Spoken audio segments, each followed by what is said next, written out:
Bom, após fazermos uma análise aí sobre a diferença entre investimento em imóveis diretos, né, e o investimento em fundos imobiliários, mostrando algumas vantagens do investimento em fundo imobiliário, vamos analisar qual que é a perspectiva para os fundos imobiliários aqui no Brasil. Qual que é o cenário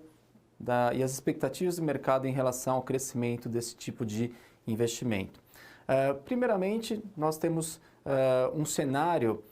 principalmente há cerca de 5, 10 anos atrás, onde predominantemente nós tínhamos uma inflação mais elevada, onde nós tínhamos uma taxa de juros também mais elevada, que é o principal instrumento de política monetária do governo, que é utilizado para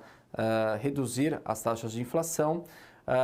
uma alta taxa de financiamento como consequência e mais restrição ao crédito. Ou seja, nesse cenário, o crescimento do mercado imobiliário foi, de certa forma, relevante, mas não foi tão elevado assim. Por quê? Porque havia muita informalidade e pouca demanda aí por imóveis perante os investidores. Evidentemente que depois aí do ano 2007 ou até o ano 2007 teve muitos lançamentos imobiliários, mas ainda assim a taxa de juros e a inflação eram relevantes. Hoje nós temos um cenário em que o risco macroeconômico está menor, principalmente após alguns ajustes na economia, algumas medidas aí no Congresso foram aprovadas, a queda na taxa de juros e a perspectiva de queda na taxa de juros está fazendo com que os investidores voltem a investir no mercado brasileiro. Nós temos, inclusive, esse cenário evidenciado por um aumento, digamos, na procura por títulos de renda variável. Então, isso pode fazer com que essa redução na taxa de juros e a perspectiva de redução maior, isso fique, de certa forma, com um cenário melhor para o investimento ou incentivo ao crédito, ou seja, com mais crédito, digamos que o mercado imobiliário tende a ter uma maior demanda por investimentos de longo prazo, ou seja, os investidores ou as pessoas mesmo que têm interesse em comprar imóveis, eles vão ter mais acesso a crédito, vão ter acesso a taxas de juros menores, vão ter mais confiança de que eles têm condição de assumir um financiamento de longo prazo e, evidentemente, que nesse cenário, o mercado imobiliário, em geral, pode voltar a ter um crescimento importante. O crédito, então, ele tem um potencial de crescer bastante, ou seja, mesmo com o crescimento que houve aí nos últimos anos do crédito, se você comparar o Brasil com outros países desenvolvidos e emergentes, a gente percebe que a taxa, digamos, de financiamento imobiliário perante o PIB é muito baixa no Brasil perante países aí como Inglaterra, Austrália, Estados Unidos, digamos, do financiamento imobiliário, corresponde ao PIB do país.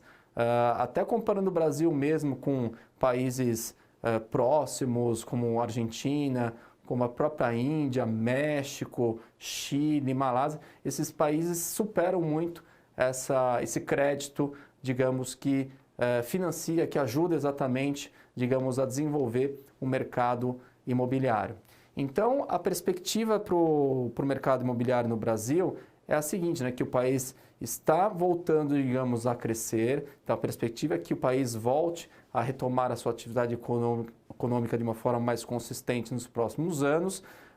como consequência exatamente da redução da taxa de juros, e essa taxa de juros eventualmente vai permitir que o mercado imobiliário tenha mais crédito. Ou seja, isso pode levar, inclusive, à busca, inclusive, por mais imóveis, com uma elevação na demanda e até mesmo, quem sabe, até voltar à valorização no preço dos imóveis, que nos últimos anos, em função da crise, alguns imóveis realmente perderam valor de mercado. Então, um outro aspecto que vai ter que levar os investidores a pensar em novas modalidades de investimento é exatamente o baixo retorno do investimento em renda fixa. Ou seja, a redução dos juros vai fazer com que a renda fixa tenha um rendimento menor. Então, o investidor vai começar a analisar vai ser obrigado, na verdade, a analisar outras alternativas de investimento mais rentáveis. E uma alternativa que não é totalmente arriscada seria, por que não, investimento em fundos imobiliários, que fazem exatamente uma mescla, tem um risco e um retorno intermediário entre os dois, gerando um fluxo de caixa relevante que pode ser inclusive utilizado como aposentadoria aí por uma série de investidores aí no Brasil.